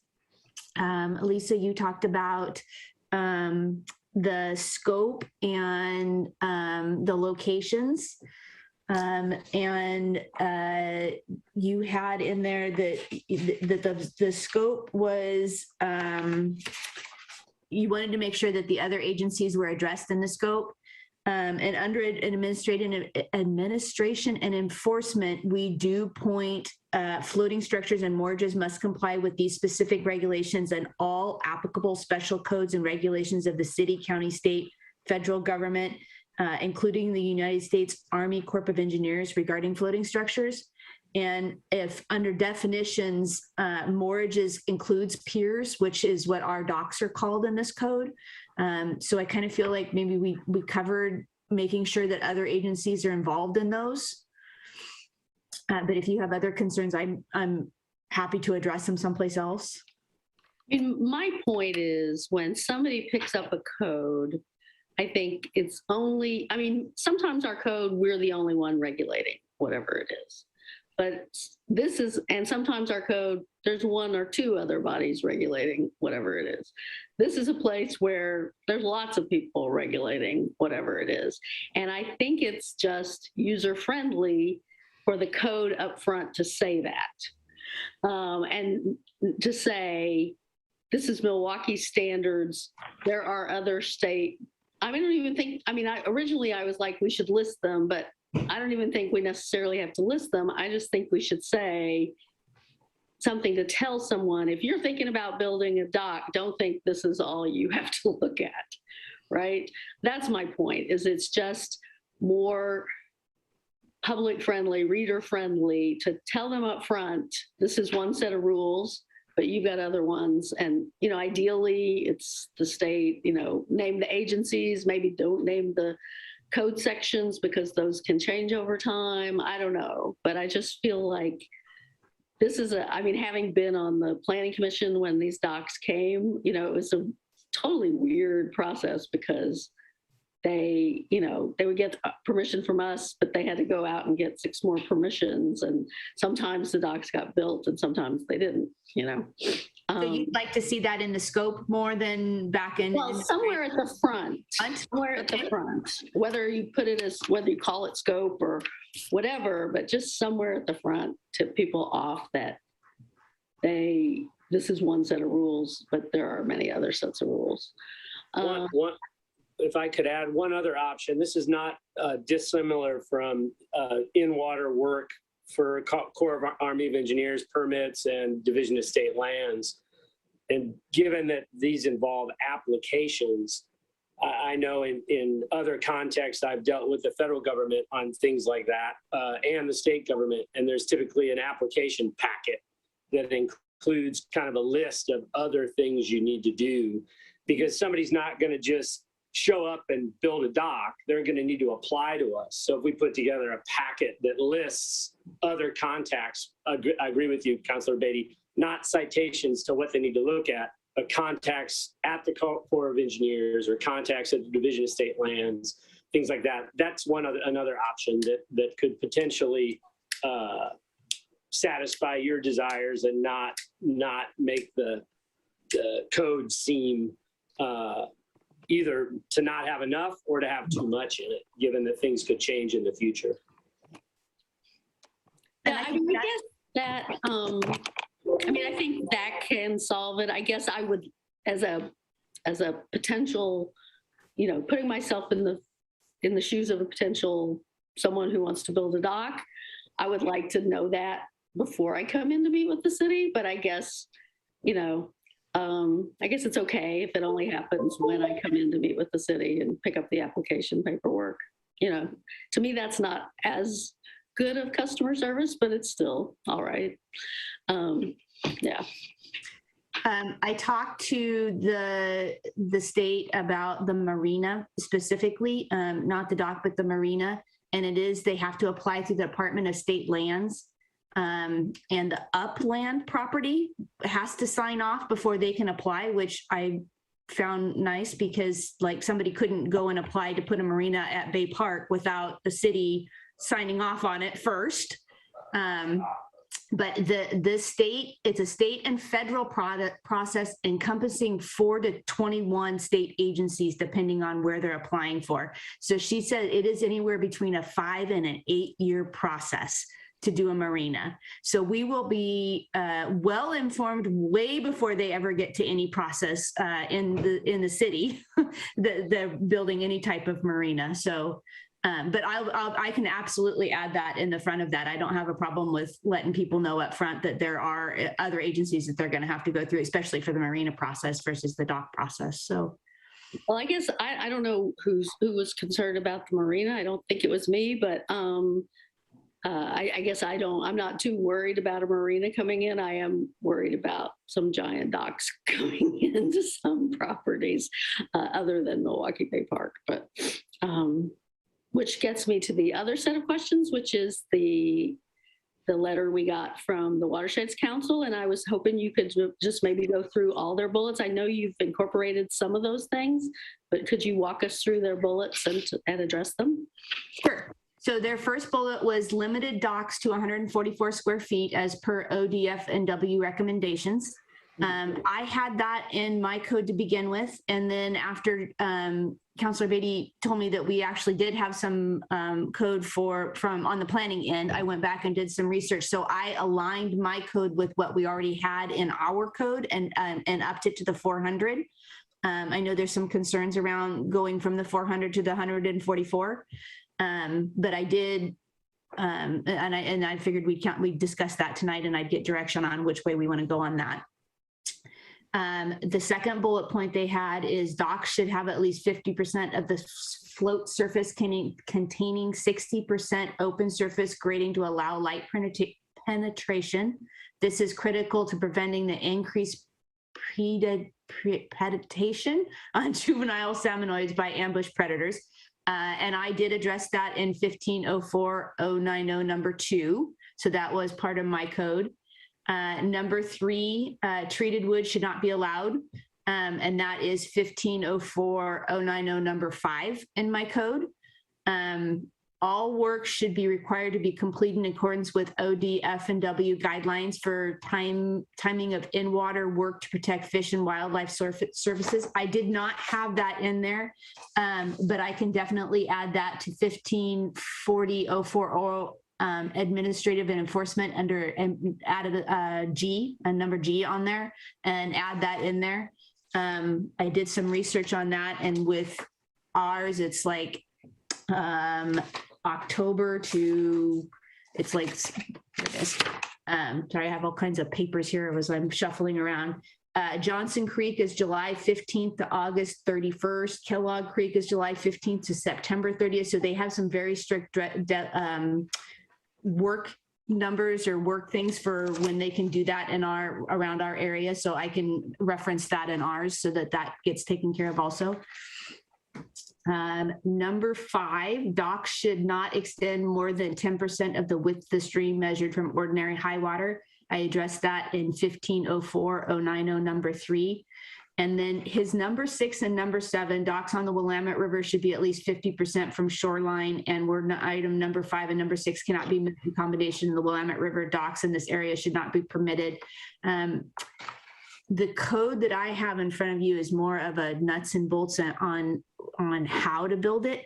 And I think those two things would be better addressed in the MMC 19040, I think is what it was, that addresses, because planning usually addresses zoning and where things can go, whereas building code is usually the nuts and bolts on how to get it there. MMC 19401.9. I would recommend that be more addressed in that location rather than in mine. But like I said, I'm open to however council wants us to proceed. Can you go back? I think it was 1 or 2 that talked about shouldn't exceed some percentage of the width of the river. Docks should not extend more than 10% of the width of the stream measured from ordinary high water. All right, so the question that will arise there is the width of the stream of the entire river or the width of the channel? Because we do have a section of our river that there's a separate channel. And if they're measuring the part of the river on the other side of that channel, it's irrelevant to the effect that that's going to have. And I took that verbiage out of the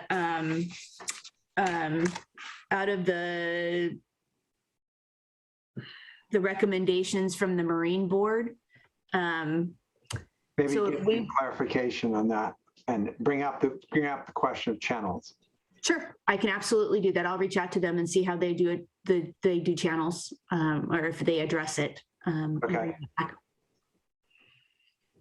So if there's not other things, I would like to talk about the whole styrofoam piece right now. Okay. I may. So I had a long conversation with Josh Mulholland, who is the Environment and Policy Program Manager for the Oregon State Marine Board. It was his strong impression that we were allowed to have code regarding styrofoam that is more stringent than state code. He says it's not clear in their current ORS. He would like to use the opportunity of Milwaukee asking for more stringent code to go to the Marine Board to get that in their rules, so that for all cities, what's happened in the past is other cities have created more stringent rules and they just haven't dealt with it. They just have ignored the fact that that had happened. But in this instance, he would like to use us as the opportunity to shift what the state rules are to allow cities to create more stringent rules. So my interest in all this, for those of you who aren't up, haven't been involved in this, I've done the Willamette River cleanup now, I think 7 years. The number one thing we pick up in the Willamette River is styrofoam. It's everything from pieces that are so big that 2 people need to pick it up and put it in a big canoe, to zillions and zillions of beads covering beaches. It looks like a white beach. That crap eventually ends up in the ocean, eventually ends up in the stomach of marine life. It is bad all the way around. When you read the state's code, that requires encapsulation, but it's kind of a joke. Like one of the potential ways you can encapsulate is pliable soft plastic sheets 10 mils or more in thickness, chemically or securely bonded, multiple layers of single plastic sheets. Liquid coatings 30 mils or more in thickness, chemically or securely bonded. One decent log during a flood, and that is trash. And this is why there's so much styrofoam in the river. So my interest is in creating model code that is much more stringent, that requires some of the other options. For example, galvanized steel that's 16 gauge or more in thickness, concrete an inch more in thickness, and others that can be explored. And I'd like to reach out to some experts in this field to figure out what those options are, but to create a far more limited choice of options for encapsulating, and put a requirement that when their floats should degrade to the point where styrofoam is leaking from them, they're required to immediately replace those and dispose of said floats in upland disposal. It's kind of in here in the state thing, but not really. And it, they require that all of these, but to find the sentence, because all materials and methods of encapsulation shall comply with all requirements specified in OAR 250-10-0705 and provide an effective physical barrier between polystyrene foam flotation and the water for a period of not less than 10 years. But then they don't go on to say, and in 10 years, you have to bloody well remove it. So they have their little limitation that it's got to be good enough for 10 years, but then there's no process by which there's a back end on that. So those things are what end up in our river and then our ocean. So I want to make sure that anything built in Milwaukee doesn't ever do that. So I think over the next month or so, we need to figure out what he needs from us is a letter asking for the process, just asking for us to allow us to have more stringent code around containment of polystyrene. He doesn't need our specific code. He would like that really soon because he would like to take it to his meeting in January so that he can get it passed in January, and then we could then do our code following that. But in that period of time, I'd like to spend some time doing some research, work with Willamette River Keepers and Nikiwik and others with some expertise, and try and come up with a list of systems for containment that make sense. Okay. Couple questions, Mayor, just to make sure that I have this correctly. I think the letter is probably very easy. I think that that's something that we could get back to council, and I would recommend that this is signed at least by the mayor if we're going to proceed, because I think it moves it more than if staff signs it. So that's the first piece. The second is the mayor asked the state if they had any sample code that would do this, and they did not. So my bigger concern right now is just creating a non-existing code out there. So I have no concerns, Mayor, with you looking and talking to all the groups that you're working with and seeing if they have ideas on what those containment systems would be, and working through some of the research side of that and trying to figure that out. I'd actually prefer that, I think, than trying to have Sam or that team try and figure this out without you. So if you could, over the next month and a half, do exactly what you said, look into this. I know Councillor Beatty probably has some thoughts, same with Council President Heisey, based on the head nodding that I'm watching happening tonight. That would be ideal, just because I think otherwise we're going to be at a bit of a loss on the staff side for the actual verbiage that you're looking for. And I really would prefer that to come generally from you, with us putting it into the codification language. Is that fair? That's very fair. Okay. Sam, does that work for you on that front? Okay, thanks. So, Council President. This may be a question that can easily be answered, but in addition to the encapsulation, I have just been shaking my head around why it requires friction-based anchoring, and if there's something we could do to, actually sink a physical anchor into these things so that if they pop out from under the structures, they don't just go downstream. Good question. My only thought on that is that if you puncture the encapsulation, it gives it a point to slough, and that's the only way. That's the only thing I can think of why they would do it. That would be a deterrent. Right, and that may not matter depending on if you're requiring certain kinds of encapsulation. Anyway, that's just something that if you in your research, Mayor, could kind of add that to the thinking, I think that would be helpful too, because the easiest way to capture trash is to catch it at the point where it becomes trash. You're assuming that these folks, when their dock is broken, aren't just going to go out and unconnect all those things and let it float downriver because that's easier and cheaper for them. Well, if we require it, or if you have some, I can take this all kinds of directions. You're required to have an ISBN code or some sort of tracking tag on your flotation device so that it's marked back to you if it's found on the riverbank. Yeah. If we can create chips and put them in cats, we can certainly do that for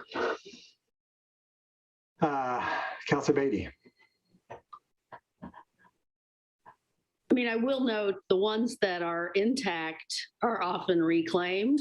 It's the broken up ones, you know, that are really the issue. I mean, for years we would, in a high water event, we would have one wash up on the land between Spring Park and Elk Rock Island, and you know, and some years we tried to tow them out of there, and some years we knew somebody's coming in a boat, and sure enough, in a week it's gone, you know.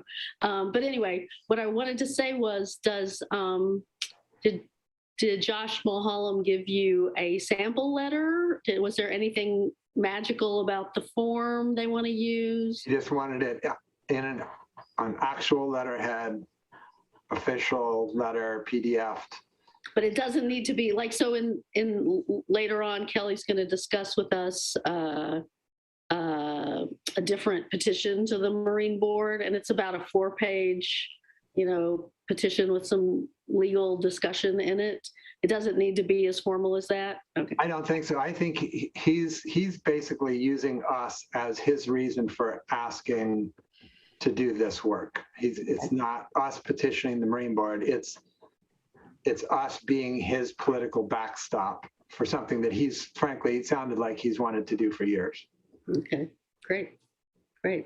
Just want to make sure there was no magic language or form. He didn't make it sound like it, but I can check in with him before we, I mean, I'm sure if we send it and it's not sufficient, he'll get right back to He'll me. let you know. Okay.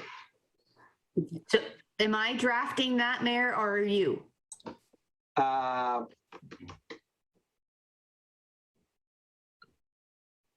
don't know. I don't. Do you want to make sure that it covers, Mayor, what you had the discussion with him about, and then send us a paragraph? We'll put it into the form and we'll get it back to you. Does that work? All right, that sounds good. Okay. And then it looked like Joe had something that he also wanted to say. Yeah. Sam got it. I just wanted to make sure that we're kind of coordinating here, because there's a few asks. I understand the mayor would like to have a more stringent code. So, you know, the ask, essentially this broad ask of, can we just do that? Can we have a more stringent floating code? Or is it, can we get down into some of these details? And that's the most important. So it sounds like, is it just that main issue? Yeah. It's just, we would like to have more stringent code around encapsulation of Okay. polystyrene. Gotcha. Cool. Okay, and then I want to circle back to the other concerns about I'm going to do research on the check on the channels. So I'm going to do that research. I've got that note here. And does that take care of because his comment was where items 5 and 6 cannot be met in combination in the Willamette River docks in this area should not be permitted. If the channel isn't part of that, would that take care of the concerns around Elk Rock? I suspect it will, but I don't know. Lisa, what do you think? I mean, I suspect it will. I guess I want to kind of think about that a little bit more, but yeah. That's kind of why I went there, is because I think that solves our problem. Right. Yeah, it's a good question. And then that leaves us with the 144 versus 400. Yeah, I was thinking about that today. So there were two things, and I brought this up with Neil. You know, we put a lot of effort into creating shade along the sides of rivers, along creeks, to try and cool down the water. And then we turn around and say, but the docks can't shade the water. And I get the secondary reason. They're worried about predators hiding in the shadow, that when it's a root wad, it also gives the little fish places to escape from the predators, blah, blah, blah. But I feel like this is an area that rules were made and not really thought through, or rules were made in a silo and not really. So that's all by a long way of saying I'm not sure that 140, what was it, 140 is necessarily the right. That's pretty small. I mean, if it's 8 feet wide, that's what, 60? 144 is 12 by 12 and 400 is 20 by 20 if you make it square. Right, which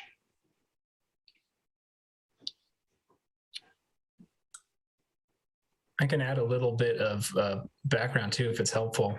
Or just give you some more time to think about it. So the 400 square feet, that language apparently, as I understand it, came from a collaboration between Clackamas County DTD, that they were the spearhead of it, DSL, Milwaukee, Lake Oswego, and West Lynn. They circa 1995 created Willamette River Corridor Coordination Plan. And in doing so, they created that language in Title 19.401, the Willamette Greenway. And so every city that participated in that adopted that language from that plan. And so again, it's almost 30 years old, it's getting close to 30 years old. So it's potentially out of date, but that's the origin story for that 400 square feet. And do we know if other cities are still sticking with 400 square feet? Yeah, that's a good question. I haven't confirmed that. I mean, most of the docks when you go south are pretty big, they are pretty big. I like the idea of just restricting the size personally, but I'd be kind of interested to. So we have a lot of language in there that sort of gets towards houseboats or whatever they're called, floating houses. I don't even know what the correct term for boats on docks is. But an 144 square foot house is pretty small house.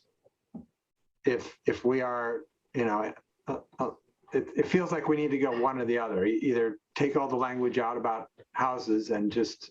So the 144 square feet is for docks only. That doesn't. It doesn't affect all. No. It's not, okay, all right. It's just the docks. I thought it was the overriding limitations. No, the 144 square feet is for the docks or the piers only, and not a marina, just the docks themselves.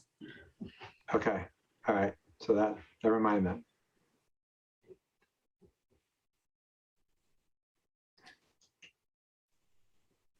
So do we want to leave it as is for now and maybe do some research on who else has that in their code still? Yeah, since we're not enacting this immediately, let's look in a little bit further and see. I'll just point out that for what it's worth, our own dock will violate both of those. Well, so that size, does that include the walkway? So if you have a dock out there and you have a walkway that goes down to it. It floats during higher water, so. Right, I know, but is it when we're talking about this code? Right. Where does the square footage count start effectively? Yeah. Right. Because if it includes the walkway and we do 144, those are really small docks.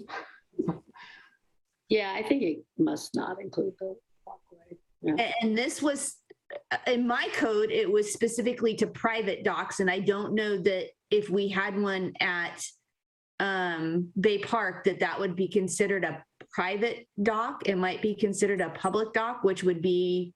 It is, yeah. Yeah. So pier may not include. The pier may not include any part that is covered or enclosed. No.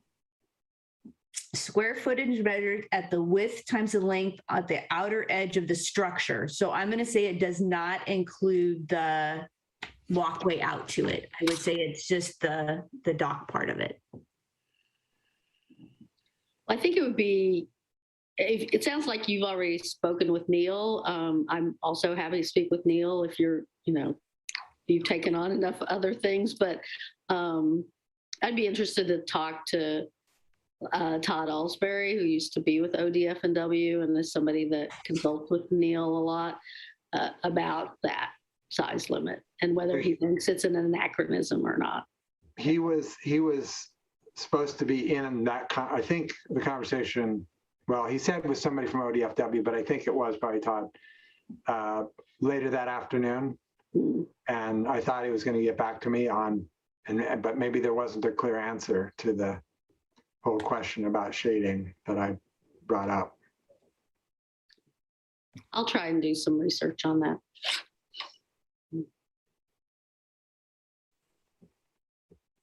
Okay, so what I'm hearing is I need to do research on channels and research on who else has the 400 square feet. The mayor is going to do some research on different types of encapsulation and get us a paragraph so that we can put it on the letterhead to send out.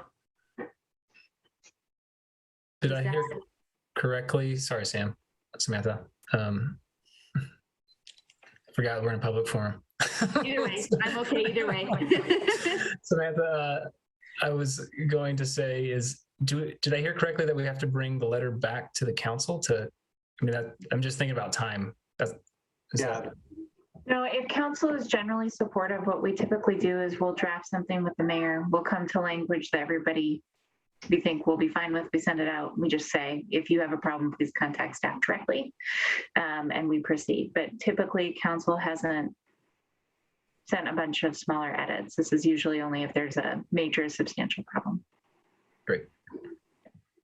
Can I ask just one question about the dock size? I guess I would like, in terms of our research, since we're going to ask these questions about the dock size, I'd like to know what the effect is. And when I'm thinking about this, I mean, are there some limitations? Are there some restrictions, like requirements that docks of a certain size must be this wide in order to accommodate certain types of floating vessels, whether it's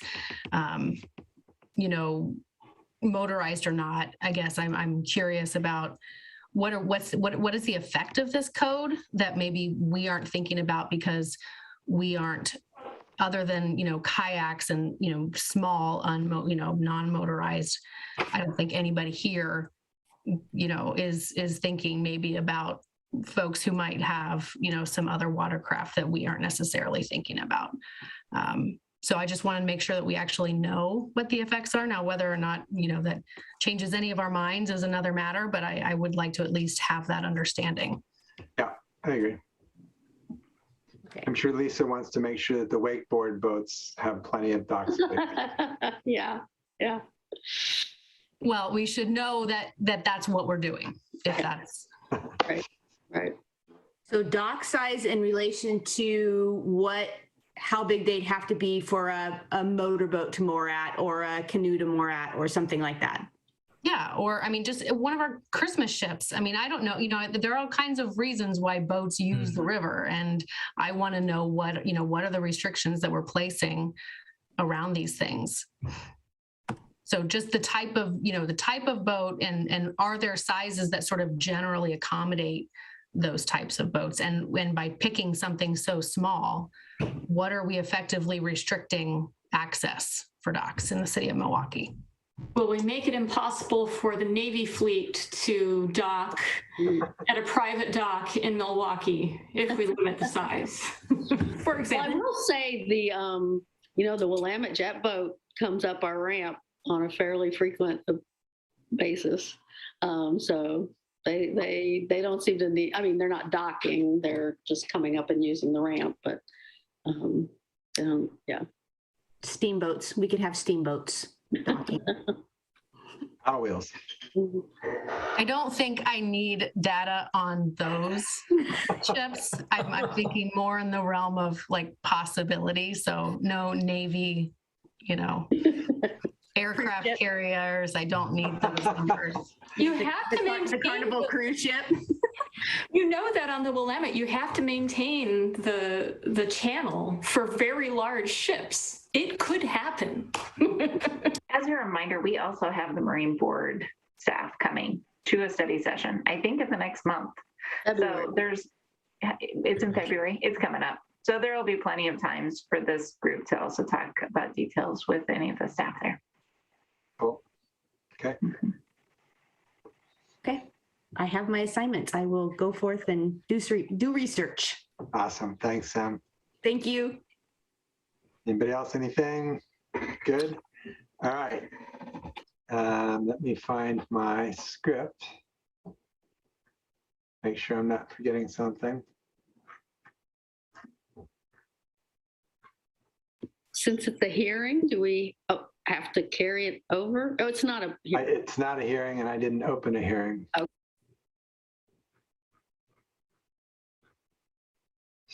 So legislative and regional issues discussion. Our wonderful Assistant City Manager, Kelly Brooks. Hi, so this was, again, these are just our placeholders. We agreed last time that we would come back and talk if there was, just to see if there's going to be a special session, was the main impetus for that. But I am going to provide a chance if folks want to discuss providing input on that Marine Board rulemaking related to noise. I also wanted to give Council President Heisey an opportunity if she would like to discuss anything transportation related that's been coming up through C4. And other than that, just anything else that you all might have that's related to kind of hot, timely issues for legislative or regional kind of government relations activities. So for the special session, I think you guys all saw the news, and the mayor sent around an article. The governor has called a special session for the 13th, specifically related to rent assistance, support for community action organizations, and some additional funding to Oregon Housing and Community Service to help process the backlog for rent relief. There just seems to be a lot still swirling around all of that. So it has been called, lots of political kind of maneuvering happening related to how that's going to go. There still seems to be a lot of angst around having it, and some pushing to have an e-board meeting instead of a special session. But anyway, the governor has called it. So, and it should be on the 13th. And you all may know more than me about the rest, but that is in process. Anything else to share on that? Okay. For the rulemaking related to noise from boats, I kind of was just going to open it up. Councilor Beatty, at this point, you have read it more thoroughly than me and probably have a better idea where you want to go, but I just didn't want to lose this opportunity that the deadline is the 5th. So we have a little bit of time, but if it is something that the city wanted to provide comment on, we'd need to say yes and then start drafting that up. So.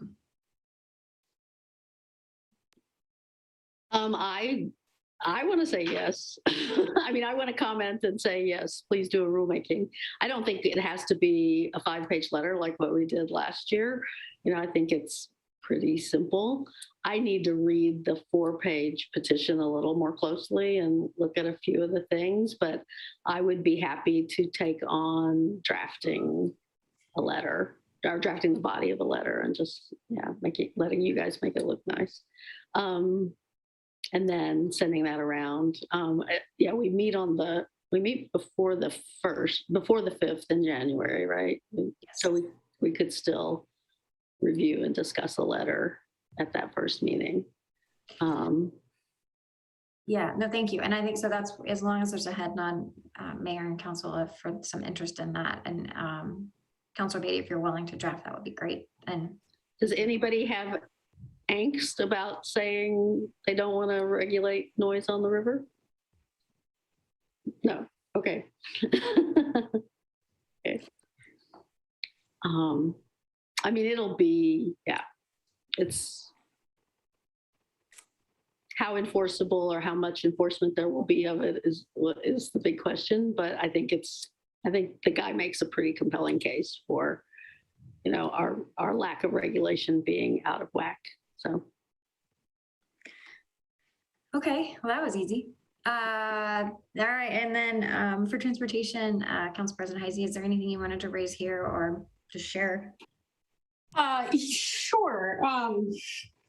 I can tell you that at JPAC, we've had a lot of conversations about the interstate bridge replacement, as we are now calling what we previously knew as the Columbia Crossing, AKA the I-5 bridge. And that, as you know, is going to be a pretty political process. The states are working collaboratively this time around, and they have co-hired an administrator for the project who comes in with a fair bit of experience in this realm. And he is promising to center the entire process in equity and climate concerns, and we actually have some pretty good language in writing.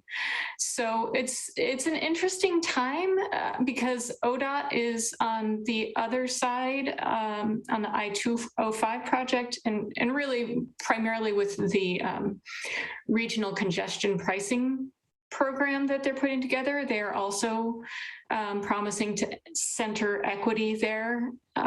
So it feels like ODOT is trying to turn over a new leaf in the way they do their projects. And the conversations are really interesting. You know, the reports I have heard from the equity committee that is working on congestion pricing and on the tolling project on I-205 have been really positive. And if the outcomes of that project match what the equity committee has called for, we'll actually end up with, I think, a pretty good end product.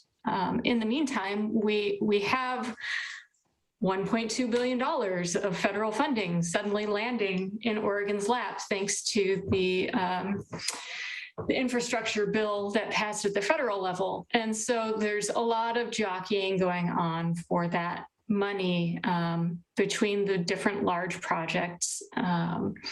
My understanding from the administrator of the I-5 project is that the I-5 project is bridge replacement is actually not eligible for those funds. But we'll see how that goes, because the OTC, Oregon Transportation Commission, is the state body that will ultimately make the determinations on where that $1.2 billion gets spent. And it is coming in with a lot of earmarks, and the mayor can speak to this as well, because he heard quite a bit about this on R1 Act just the other night. But it's an unfolding situation, shall we say, where I hear them saying things like, well, that money is already earmarked, but I actually think there's still going to be quite a bit of decision-making that goes on behind the scenes and publicly. And right now, ODOT is soliciting input and commentary on how that money ought to be spent. C4 did weigh in with a letter just this past week that was very tightly focused on saying, hey, you know, we think that it would be advantageous to align the I-205 tolling project with the unfolding of tolling throughout the region. Because right now it is set to go a couple of years in advance, and there's a pretty strong concern that that will lead to inequitable burdens on particularly economically disadvantaged people, BIPOC communities who are using 205. So there's a big push to make sure that that tolling regionally is balanced and takes into account equity issues. And Commissioner Hardesty has been pushing pretty hard for there to be no toll fee for low-income folks. And there's a big conversation that still needs to happen over how we get an equitable product, but I actually do think that there's some sense to saying, hey, how about we get this I-205 project in alignment with the rest of the system and make sure that everything is fair for the participants, rather than making a guinea pig out of I-205 and forcing tolling there first. So that was kind of a brain dump. I've been thinking about this stuff a lot, and you probably feel like you just walked in on a conversation that Kelly and I have been having for months. But I did want you to know big things are happening. There's a lot of dollars at play. We'll see what happens. There is a substantial amount of money in the infrastructure bill for culvert replacements. So we'll see if that helps with the Kellogg Dam project. The details are still forthcoming. Yeah, I'll just stop there, because otherwise I'm just going to keep talking about this stuff, and Kelly's just the only person who's really going to understand what I'm saying. Do you want to add anything from the R1 Act conversation? There's there's columns of money or pockets of money or whatever you want to call it. There's safety money, there's bike ped money, there's transit money, there's bridge money. So if we don't fall under the covert thing, then maybe we fall under the bridge thing but we do need to sort of sit down and think about what are our priority projects, in what categories, and then try and get a sense of where we are more likely to win. The advice from our two very smart ex-congressional staffer city manager women is that we should only go after one thing. I pushed back on that saying, yeah, and what if the one thing we go after is the bridge and there's a gazillion bridge projects and that money is long gone, but we could have had the safety money had we just gone after. So I think we need to have a matrix of pockets, this project for this pocket of money, this project for this pocket of money, and then be flexible in the conversation as you and I sit at these various tables to position ourselves to do the best we can. But I think that's a very fair assessment, Mayor. And I just want to make sure I'm really clear because he did a great job of representing what I said earlier today. Appreciate that. But the piece I wanted to clarify is I agree 100% that having a matrix of options as we are seeing which ones are the most palatable is really smart. There will be a point where we have to get down to one. But we will know more by the time we have to get down to one, and having an agreement from council about how we go through that process would make a ton of sense. Yeah. And I have, I'll send the slides around once I dig them out. I have a presentation on that infrastructure money that gives the overview of breakdowns of, 200 million is going into transit, 30 million is going into active transportation. And that's on top of the already existing budgets. So it's something like $4.5 billion that ODOT is going to have to spend over the next 5 years. So it's a big chunk of change. But that'll give you a sense of how much extra is going into each of those already existing buckets. So I'll just say usually when you get additional resource, so when you're building the entire STIP at the state level, throughout that you're creating 150% less. You only fund 100% of it, but that 150% list of projects is what you scope and what you estimate. So I think it's fairly likely that anything that's in that 100 to 150% scoped list for the bridge, culvert, bike and ped, that's in the gettable range pretty easily because everyone already has good estimates for it. And it had already been identified as a need. So I think the question they're asking right now is to get at what's, are bridges more important than culverts are more important than bike and ped? Are we sticking with the existing STIP allocation process that had already been dictated, just running more money through the filter? Or are you changing those based on, okay, we have different priorities for this new money than we had before? But I think at the end of the day, though anything in that category that's already been scoped would be pretty easy to get. It's not saying that things outside it aren't. And then it's how much they're planning to put into grant programs that would then be eligible, if any, because that would become kind of a completely different situation as well. So, because that means it could go off system. So I think that's just I think we've talked enough offline. I don't want to bug everyone too much, but Council President Heisey, Mayor Gamba, because you're both at these different tables, it would be good to kind of compare notes on what you're hearing. Are they talking on state system, off state system? Are they both? Are they talking 2 to 3 year time frame in terms of delivery? Are they not? Are they, so that kind of stuff would be really helpful to help us build the right matrix and ask for the right things. And what's the timeline for asking for the right things?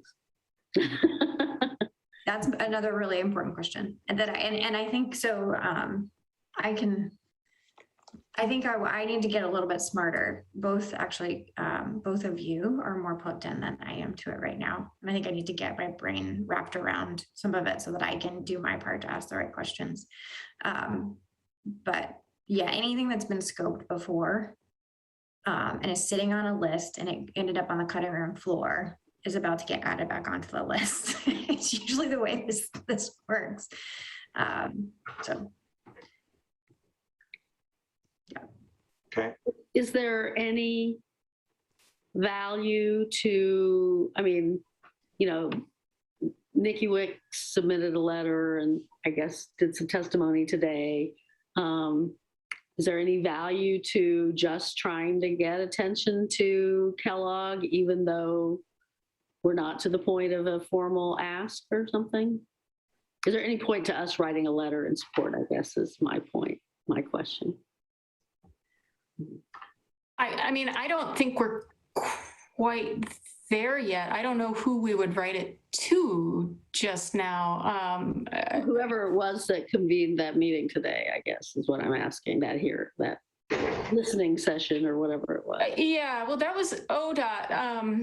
I mean, Tyler at Metro knows that we're very keenly interested in culvert money, and we've sort of been talking about the Kellogg Dam project more in the culvert realm. I don't know. I'm making things up as I go here, Kelly, but that's the only place I've heard any conversation about culverts yet. And I've been to probably 4 different meetings about this topic in the past 3 weeks. This is part of talking about, sorry about that, Council President. One of the things I just want to bring up here is I also want to make sure that we have a discussion about what all generally are your priorities before we send them letters on this. And part of that is railroad is one of the priorities that this council set under the SAFE program for receiving substantial federal funds, if funds ever became available or searching for grant funding. This is probably your best chance to fund a large bike ped infrastructure project that's been on your list and is not currently funded in the SAFE program. So I just want to make sure that doesn't mean that wins, Council President. I'm sorry, Councilor Beatty. It just means it needs to be a part of this discussion. That's why I was talking about the prioritization, is because we have multiple high stakes priorities. And you might be able to actually get one of them done, but if it looks like we're asking for a multitude, it gets less likely that we get them funded. So go for it, Kelly. Oh no, all of that sounds smart. Everything that everyone's saying sounds smart. I guess I would say we probably need to, if I could have this kind of conversation about how would we articulate in a thoughtful way, you have some additional resource. We understand you have these funding streams within the city of Milwaukee and those related funding streams. Here's some things that would be great if you could solve these problems with it, you know, but it probably would need to list more than just the dam removal. You know what I mean? So we would need to kind of figure out, like, I don't think it's that hard. I think, and we may be closer to it at the end of this MRC conversation, honestly. We have probably problematic intersections on 224 that aren't getting addressed because we've got Monroe. So there's maybe some intersection improvements that we care about, safety improvements. I would kind of center those if we're looking at state facilities on 224 crossings, probably. You know, we have the last big corridor that we need to invest in for bike and ped is railroad. It's the last big one. So we know what that one is.